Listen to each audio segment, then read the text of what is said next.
What time is it? It's time for art!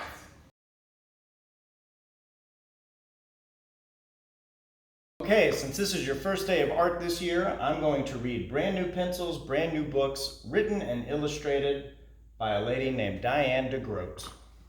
Brand new pencils, brand new notebooks by Diane DeGroat. Tomorrow's the first day of school, Father said. Do you have everything ready? I do, said Gilbert.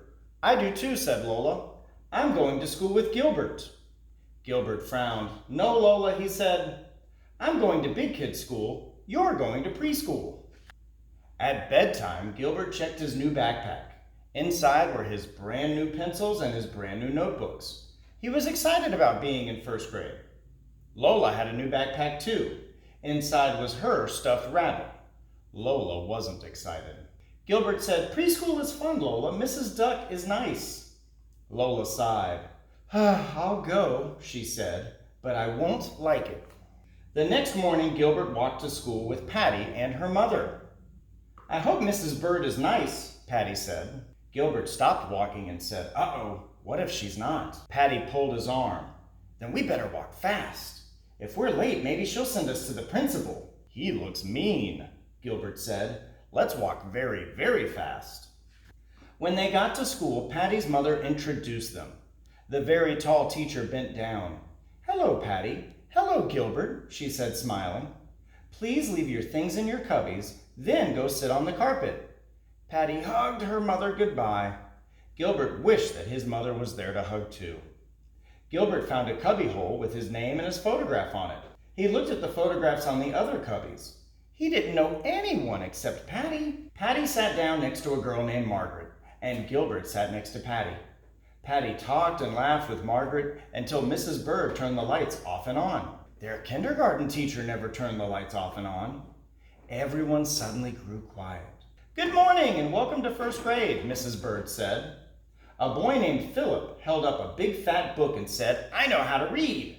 Mrs. Bird smiled and said, Thank you for sharing, Philip. This year we will all learn how to read. Now everyone, please take your seats. Gilbert was worried. He couldn't read the kind of book that Philip could. Gilbert took the seat next to Patty's. Suddenly a big kid said, Can't you read? He pointed to the name taped to the front of the desk. It says Lewis. That spells Lewis. Gilbert was embarrassed. Gilbert turned red. He didn't know there were names on the desks. He quickly got up and found a desk that said Gilbert. A boy was already sitting there. That boy turned red and moved to the desk that said Frank. Mrs. Bird handed out spelling books and reading books and special paper to write on.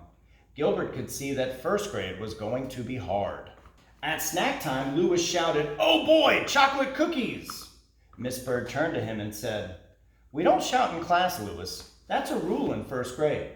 She wrote on the chalkboard, Rules, number 1, use your quiet voice. Then she asked, What are some other rules we should follow? Patty raised her hand and said, We should say please and thank you. Mrs. Bird wrote it on the board. Gilbert knew that rule and wished he had said it first. Mrs. Bird listed all the rules they could think of until Gilbert finally added, You should always sit at the right desk. At lunchtime, Mrs. Bird brought her class to the cafeteria. Gilbert had never eaten in the cafeteria with the big kids before. He looked for Patty, but she was already sitting next to Margaret. There was an empty seat next to Lewis, but Gilbert really didn't want to sit there. He finally sat by himself. He wasn't hungry, but if he didn't eat his lunch, maybe he would get sent to the principal. As he started eating, Mrs. Bird walked towards him. Oh, here's a seat, she said to the boy named Frank. Frank sat down next to Gilbert, and Gilbert saw that he had the exact same Martian space pilot lunchbox. At recess, Frank and Gilbert climbed all the way to the top of the climbing fort. Philip was a good reader, but he was not a good climber.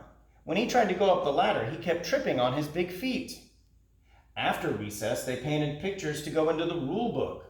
Lewis was a good climber, but he was not a very good painter. He spilled green paint all over his desk. He yelled, "Ah!" forgetting all about rule number 1, not to shout in class. After they cleaned up, it was quiet time. Gilbert thought that quiet time meant nap time, like in kindergarten, but it really meant that everyone could pick out a book to read alone. Gilbert picked a Frog and Toad book and brought it to the beanbag chair. Everyone was very quiet, especially Louis. He had fallen asleep, reading Goodnight Moon. When the bell rang at the end of the day, Gilbert wasn't ready to go home. He was still reading Frog and Toad are friends when his mother came to pick him up. Philip was helping him with the words he didn't know. "I know how to read," Gilbert announced proudly. "Take the book home, Gilbert," Mrs. Bird said. "See if you can finish it." "I have homework too," Lola said to Mrs. Bird. "I have to write my name 10 times. School is very hard." On the way home, Patty and Gilbert agreed that Mrs. Bird was very nice. Then Gilbert asked his sister, "Did you like Mrs. Duck, Lola?" "Yes," said Lola, "and I like my new friend. His name is Sam." "I made a new friend too," Gilbert said, "and so did Patty." Patty said, "No, I didn't. Margaret's my friend from dance class. She's an old friend, just like you, Gilbert." "Oh," Gilbert said. He was glad that he was still Patty's old friend. When they got home, Lola got a pencil and paper. She wrote her name 10 times. "I can read," she said to Gilbert, and then she read. Lola, Lola, Lola, Lola, Lola, Lola, Lola, Lola, Lola, Lola. "I can read too," Gilbert said. He read Frog and Toad are friends to Lola.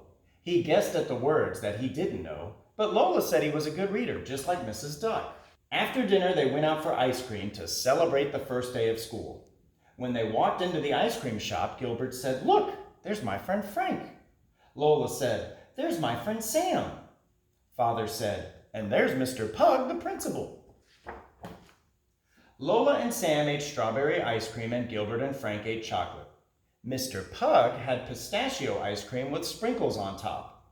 And Gilbert knew that as a rule, anyone who liked sprinkles on their ice cream had to be a very nice person. Speaking of rules, does everyone remember this page when Ms. Bird talked about the rules of the classroom? Well, that's what Mr. Penn wants to do very quickly on the first day of school. I want to talk to you guys about the rules of the art room. I've drawn my rules kind of like a comic strip. It's telling a story with pictures. Just like any good story, it's got a beginning, middle, and end. A beginning of art, a middle of art, and an ending of art. I want you to sit down while I read you a story. The story that I read every day for art has to do with our lesson. These kids are doing the right thing. They're sitting crisscross with their hands in their lap, not talking and not bothering anyone else. These kids are not doing what they're supposed to be doing. They're not sitting crisscross, they're sitting on their knees, they're talking while Mr. Penn is reading, they're making it hard for other kids to listen, they're rolling around on the floor, they're laying down. Those are all things that are not good at the beginning of art. In the middle of art, you guys are going to go back to your seat and we're going to make art. These two girls are doing such a good job sharing the art supplies. They're being nice to each other. And these two boys are not. This boy is not sharing. He's hogging all the crayons, colored pencils, markers, whatever you want to pretend that is. And the other boy is just tattling way too much. If someone's doing the wrong thing, please let me know, but also don't tattle for every little thing, because then kids start playing the tattle game, and that's not good. At the very end of class, we need to line up and go back to our classroom teacher. These kids are showing you the perfect way to line up. They are standing one person behind the next, hands by your side or behind your back, not talking. These kids are not following directions. The first girl's facing the wrong direction. The other girl's talking in line. And I don't know what's going on with these boys. One kid is running. We never run in the art room. And it looks like the other kid is chasing him. We never chase anyone in the art room. I don't know if that kid made fun of another kid and now he's chasing him. All of that is bad. So please don't do that. Okay, that's it. Let's go back to our seat and make art. Now, kindergarten and first grade students, not all of those rules apply this year. You will not be sitting on the carpet for story time because we can't socially distance properly that way. And there will not be 4 kids at every table. And I really don't want you sharing supplies with the people at your table. I want you to either bring your own or you can borrow some from me and then I'll sanitize them after class. So that makes everything look different this year. Now that I'm done talking about the rules, What I want us to do is shake off those cobwebs and do a very basic, simple first art assignment together. All you're going to need is a piece of paper and some crayons, and we are just going to draw basic shapes. A circle, a square, a triangle, and a rectangle. After you've proven to me that you know how to draw all of those, let's do it again. Here's another circle, another square, another triangle, and another rectangle. Easy enough, right? Good job. But let's do it one more time, just for fun. Here's another circle, another square. Uh-oh, I'm all out of room. I can't draw anymore. Just kidding. I want you to draw over the shapes you already did. Here's a rectangle. Stay tuned, I've got another book I want to read to you about shapes. Okay, that's it for this week. See you next week. We are drawing basic geometric shapes today. Shapes that have a name, like circle, or square, or rectangle, or triangle. But not every shape has a geometric name, which is why I think it's important to read this book, Dr. Seuss's The Shape of Me and Other Stuff. The Shape of Me and Other Stuff by Dr. Seuss. You know, it makes a fellow think. The shape of you, the shape of me, the shape of everything I see. A bug, a balloon, a bed, a bike. No shapes are ever quite alike. Just think about the shape of beans, and flowers and mice, and big machines. Just think about the shape of strings, and elephants, and other things. The shape of lips, the shape of ships, the shape of water when it drips. Peanuts and pineapples, noses and grapes, everything comes in different shapes. Why, George, you're right. And think about the shape of gum, the many shapes of chewing gum. And the shape of smoke and marshmallows and fire, and mountains and roosters and horses and tires. And the shape of camels, the shape of bees, and the wonderful shapes of backdoor keys. And the shapes of spider webs and clothes. And speaking of shapes, now just suppose. Suppose you were shaped like these or those, or shaped like a blog, or a garden hose. Of all the shapes we might have been, I say hooray for the shapes we're in. The end. Good job, guys. Okay, today's pro tip is an oldie but a goodie.